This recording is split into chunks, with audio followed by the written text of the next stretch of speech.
You see him on the news. CNN.com contributor, Dean Obeidallah. So, Dean, watch him at comedy clubs. When I say Mecca, do you think of a holy place or an urban clothing line? Read his articles, and you hear him on the radio. The Dean Obeidallah Show is on live right here on SiriusXM Progress, channel 127. And welcome to the show, brothers and sisters of the resistance. It's Thursday, February 14th. It is Valentine's Day, and Donald Trump is celebrating Valentine's Day by shoving a dagger into the heart of democracy, folks. I'm glad we're here for the death rattle of our nation as we know it. And that's what's going on. Donald Trump is invoking a national emergency over a contrived fake emergency, a political emergency. He's going to take billions of dollars in violation of the Constitution from Congress, from the Treasury, because he doesn't have the power to do it, because our elected representatives won't give it to him. And he's going to spend it, and he's going to take property from countless Americans to build his wall. This should be grounds for impeachment. And here is what Mitch McConnell crawled out of his hole, saw his shadow, and then had this to say on the Senate floor. Here's clip number one. I've just had an opportunity to speak with President Trump, and he, I would say to all my colleagues, has indicated he's prepared to sign the bill. He will also be issuing a national emergency declaration at the same time. And I've indicated to him that I'm going to support the national emergency declaration. So Mitch McConnell is going to support a national emergency. This is unbelievable, folks. King Trump could not get Mexico to pay for his wall, could not get Congress to pay for his wall. So now he's declaring an emergency because he has a political emergency because Ann Coulter and Sean Hannity are mad at him. This is where we are in America.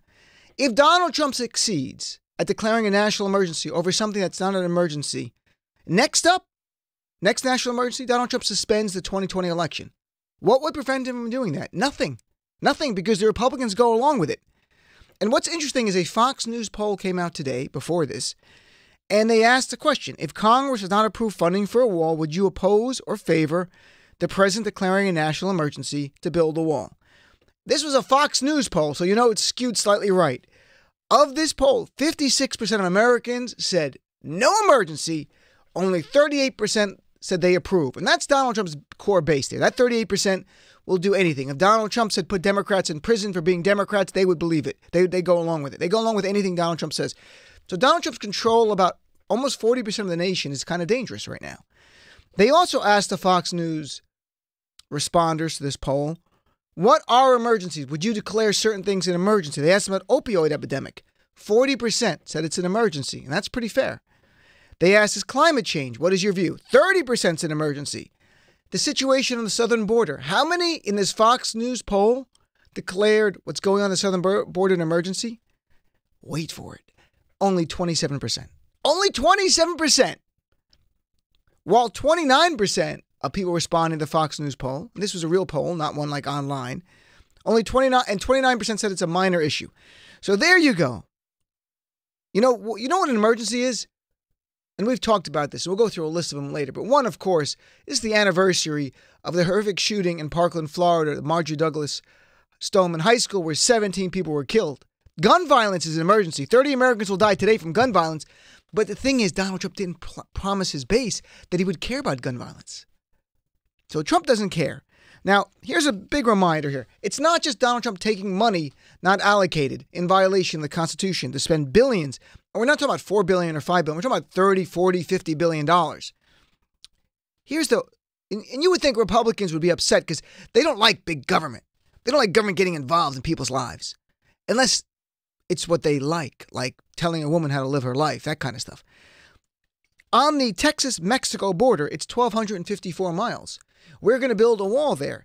Of that 1,254 miles, how much do you think is owned by the U.S. government and how much is owned privately?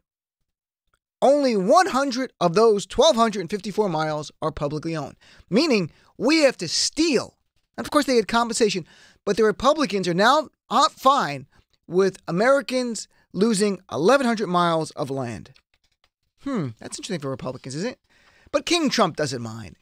King Trump is going to spend $35, $40, $50 billion, whatever it takes, take countless Americans' property without the approval of the United States Constitution, without the approval of the United States Congress.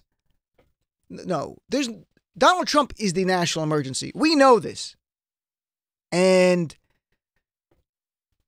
if Donald Trump is able to declare an emergency over this, then nothing is off limits. What would stop Donald Trump from tomorrow saying that abortion is an emergency because babies are being killed?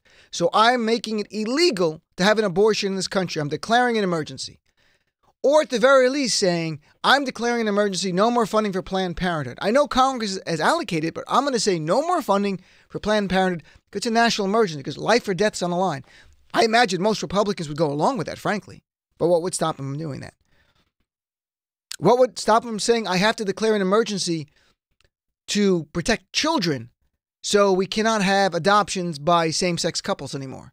Even though it's not based in reality, this border wall is not based in reality either. So why not say that? Why not say, I'm going to overturn marriage equality because it's an emergency. It's an attack on our fundamental institution of marriage. I know what the Supreme Court said, but I'm going to declare an emergency anyway. You can go litigate it all you want, but I'm declaring an emergency. Or, of course, I'm going to suspend the 2020 election because we have an emergency here. Because there's voter fraud going on, and we are not ready to have an election. Nothing is off the charts. I'm not joking. My tone might be a little strident here because I'm stunned by Republicans being on board with this garbage. In fact, to remind you of the hypocrisy of the Republicans, and this is only for our own sanity, I call it their hypocrisy, because they have no shame nor do they have any decency. So when I call it the hypocrisy of the right, it doesn't do anything to them. They're not upset by their own hypocrisy because they have no self-worth, they have no self-decency, and they have no shame whatsoever. In 2012, Donald Trump tweeted slamming President Obama when he signed an executive order. Why is Barack Obama constantly issuing executive orders that are major power grabs of authority? That's not aging well. Chuck Grassley in 2015 attacked President Obama, went to the floor and gave a speech talking about immigration, saying, when talking about immigration policy, the president has acknowledged that he isn't a king. He shouldn't act like one. Waiting for Chuck Grassley to say that about Trump now, but he won't. Fox News 2015 headline, Barack Obama is a king, not a president.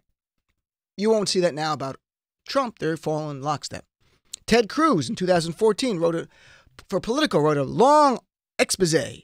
Trump about Obama being a monarch.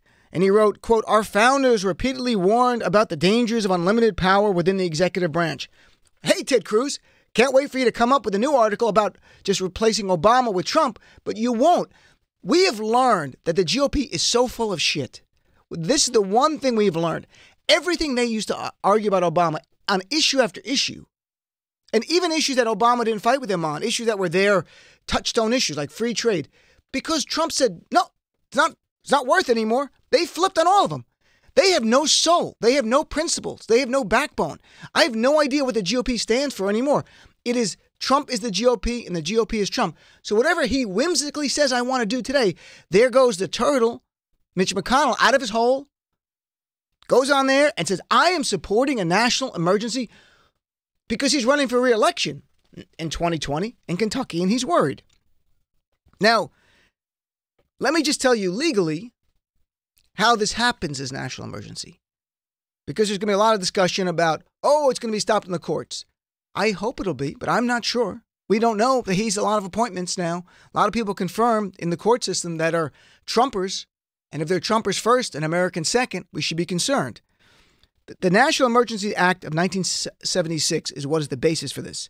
The president has to declare a formal emergency, which our understanding is that'll happen tomorrow.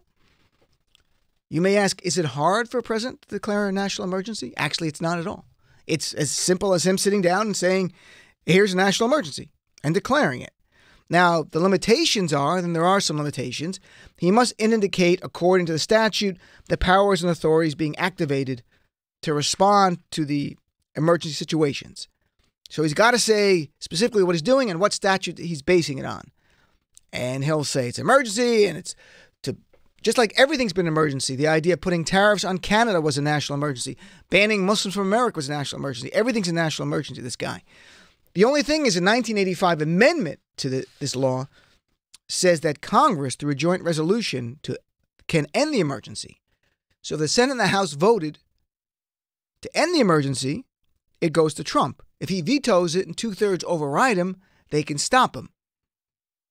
Good luck with that. I mean, the House will vote, the Senate won't. So here is Judge Napolitano. This is from like a month ago. We played this before. On him talking about, is a national emergency a viable option for Donald Trump from a legal point of view? And here's Judge Napolitano on Fox News. Here's clip number 2.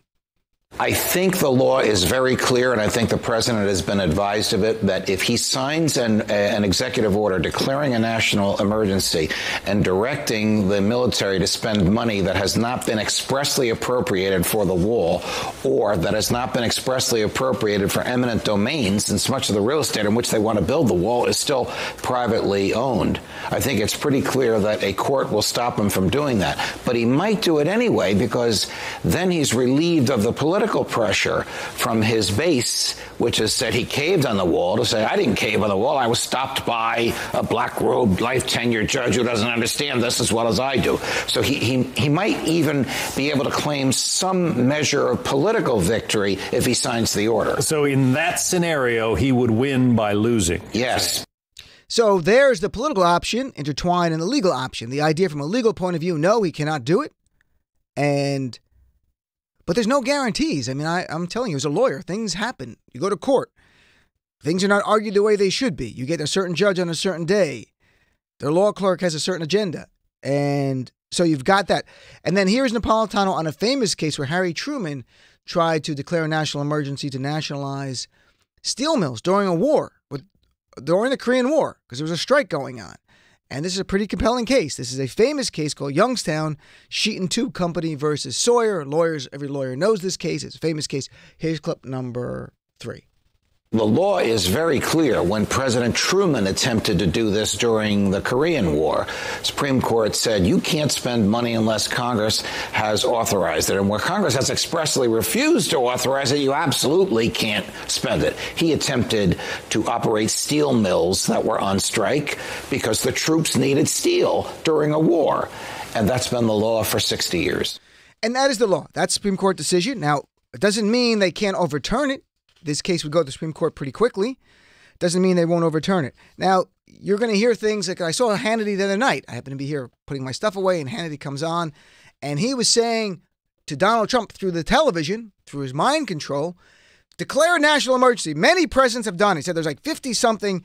And right now, just so you know, there are 28 active national emergencies going on. You want to know what some of those are so people have an understanding? There are sanctions, blocking people from coming to the country from certain areas, blocking property and prohibiting certain cash transactions to Libya, for example, that kind of stuff. I think you get the idea. They're more sanction-based, and they're not the idea of allocating and spending money without congressional approval. Here's a quick primer for everyone. Article 1 of the Constitution gives the legislative branch the power of the purse. It's pretty simple stuff. They have the power of the purse. Article 2 is with the president, no power of the purse. Only faithfully execute the laws. So if a president were to sit in their office and say, you know what, I can't get Congress to do it, but I'm going to spend $40 billion of Americans' money and at the same time confiscate over 1,000 miles of Americans' private property, and I'm just going to do it because I think it's an emergency. This is not the United States of America any longer. That's a dictatorship. That's a fascist regime. That's not this nation. And, you know, at this point, if you support Donald Trump's national emergency, you have chosen Trump over the United States of America. That's my view. If you support Donald Trump's national emergency, you've chosen Donald Trump over the United States of America. You do not believe in our Constitution. You do not believe in separation of powers. You do not believe in co-equal branches of government. You don't believe in this country. You believe in Donald Trump alone. That's your choice. This is America. You can stay. But that's the reality. That's what we're doing here. We're watching a man move this country closer and closer to authoritarianism and fascism and totalitarianism. And it's very clear.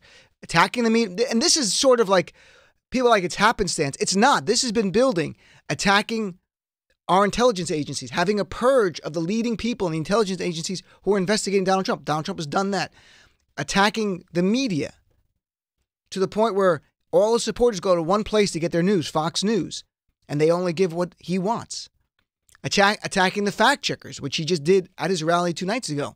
So not only the news fake, but even the fact checkers are fake. So he is unshackled from any truth but his own truth. And his base is fine with that. His base has no problem being lied to. These are special people who really need therapy for their own decency. I mean, beyond this, they really need some self-worth. I don't know what to say. That's a deeper issue, and I'm not here for that. But I will tell you this. There's a great op-ed in the Washington Post a few weeks ago where a person talked about totalitarianism.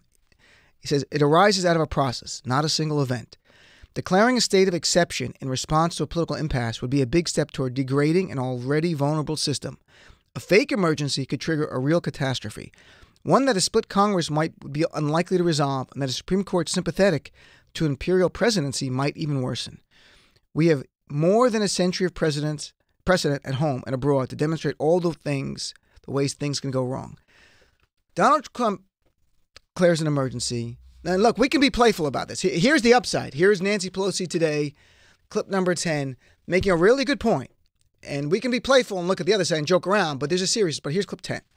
The president can declare an emergency on something that he has created as an emergency, an illusion that he wants to convey. Just think of what a president with different values can present to the American people. You want to talk about a national emergency? Let's talk about today, the one-year anniversary of another manifestation of the epidemic of gun violence in America. That's a national emergency. Why don't you declare that emergency, Mr. President? I wish you would. And she's right. And if Donald Trump succeeds here, there literally is no limit to the power of the president. The president will no longer be what the framers of the Constitution meant, but actually a king who could allocate money without approval from Congress, who can take property and land from Americans, including take your guns. There's nothing you can do, because if he can take land, he can take your guns, folks. So, and I know there's progressives who are going, oh my God, we get our next president in there and it's universal background checks on first day for guns, banning AR-15s and Medicare for all and all this great stuff. It's a liberal fantasy land. It's a Disney World for progressives, right? That's assuming one thing. You're assuming one thing's going to happen. We will ever have an election again. You're assuming that.